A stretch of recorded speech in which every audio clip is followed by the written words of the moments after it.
Halo, apa kabar adik-adik? Tetap bersemangat ikut Yesus? Pastilah Kak. Yes, yes, yes. Baiklah, mari kita berdoa terlebih dahulu sebelum mendengarkan sapaan firman. Mari berdoa. Tuhan Yesus yang baik, sebentar lagi kami akan mendengarkan sapaan firman. Tolong kami ya Tuhan, supaya dapat mengerti dan melakukannya dengan sukacita. Amin. Adik-adik, ada sebuah rumah tua di sebuah kota kecil. Rumah tua yang kumuh, kusam, dan penuh sampah. Karena sudah lama tidak dihuni dan dirawat, rumah itu penuh dengan rumput tinggi. Beberapa kaca rumah tampak pecah. Tembok terkelupas, pintunya rusak, jendelanya rusak, dan halamannya penuh sampah. Penduduk kota sedapat mungkin menghindarkan diri melewati rumah tua itu. Suatu pagi, ada bapak yang dikenal sebagai seorang ahli kebun datang mengunjungi rumah tua itu. Ia melihat rumput yang sudah setinggi pinggang, serta mendengar dengung lalat yang terbang berputar-putar di atas sampah yang menumpuk. Di mata sang ahli kebun ini, rumah tua tersebut sangat menyedihkan. Ia membuat catatan di buku kecilnya. Beberapa warga kota melihat apa yang dilakukan ahli kebun itu, tetapi mereka berlalu begitu saja. Beberapa hari kemudian, sang ahli kebun tampak mengunjungi balai kota. Petugas balai kota menyapa. "Selamat pagi, Pak. Ada keperluan apa Bapak datang ke balai kota?"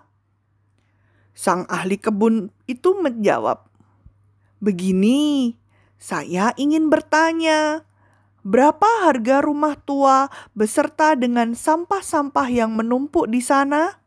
Saya ingin membeli semuanya." Petugas balai kota sangat terkejut. Benarkah pendengarannya? Ia pun berkata kembali, "Pak, walaupun itu rumah tua, kotor dan jelek, dan banyak sampah, tetapi harganya mahal loh. Karena ada sejumlah pajak yang belum dibayar. Pemilik rumah tua sebelumnya belum membayar listrik, belum membayar air PDAM. Belum lagi biaya membersihkan sampah yang menumpuk." Tetapi seolah tidak keberatan, bapak ahli kebun tersebut pun menyahut, "Tidak apa-apa, katakan saja berapa harganya." Akhirnya transaksi selesai.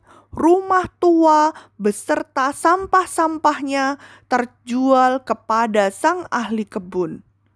Lalu, apa yang kemudian dilakukannya? Ia beserta istri dan keluarganya bekerja ekstra keras. Mereka membersihkan rumah tua itu dari sampah yang menggunung dan memperbaiki kerusakan yang ada. Mereka juga memangkas rumput dan semak yang mengganggu dan menggantinya dengan menanam berbagai jenis bunga yang indah dan menambahkan kolam dengan air mancur.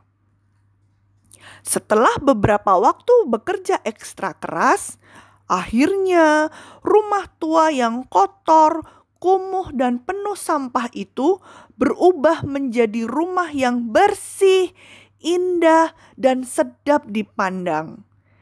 Kini penduduk kota tidak lagi menghindari rumah tua itu. Malah justru sengaja melewatinya karena ingin menikmati pemandangan yang begitu indah dan menyejukkan. Luar biasa sekali. Rumah tua yang dulu kotor dan penuh sampah, sekarang tidak saja menjadi bersih dan cantik, tetapi juga memberikan pemandangan indah bagi penduduk kota. Adik-adik, sampah adalah hal yang selalu dihindari orang karena tidak baik, tidak indah, dan pantas dibuang karena tidak berguna. Kita semua memiliki sampah dalam kehidupan kita. Sampah itu disebut dosa, dan manusia tidak bisa menyingkirkan sampah itu sendiri. Namun, kabar baiknya adalah tidak ada satupun dari kita yang tidak berharga di mata Tuhan. Bahkan, Tuhan menghendaki agar tidak satupun dari kita binasa. Seperti yang tertulis dalam 2 Petrus 3 ayat 9. Ya, 2 Petrus 3 ayat 9 yaitu Tuhan tidak lalai menepati janjinya. Sekalipun ada orang yang menganggapnya sebagai kelalaian, tetapi ia sabar terhadap kamu, karena ia menghendaki supaya jangan ada yang binasa, melainkan supaya semua orang berbalik dan bertobat. Kita pun sebenarnya tidak berbeda dengan rumah tua yang kotor dan penuh sampah seperti cerita tadi. Dengan semua sampah dosa yang ada, kita sebenarnya tidak berguna. Tetapi seperti si ahli kebun dalam cerita, Tuhan, sang ahli kebun yang ilahi, telah membersihkan sampah-sampah dosa itu, membersihkan hidup kita dan mengubahnya. Sepantasnya kita mengimani karya Roh Kudus yang terus bekerja dalam hidup setiap anak-anak Tuhan yang percaya, mengubahnya semakin lama semakin indah dan berguna bagi sesama. Membuang sampah dosa itu contohnya demikian. Tidak lagi berbohong kepada orang lain atau selalu berkata jujur. Tidak lagi mencuri barang milik orang lain atau meminta izin terlebih dahulu sebelum meminjam atau menggunakannya. Tidak lagi berkata kasar dan membentak orang lain atau berbicara dengan sopan. Tidak lagi membantah perintah orang tua atau menurut mama dan papa. Oke, mari kita akhiri sapaan firman ini dengan berdoa.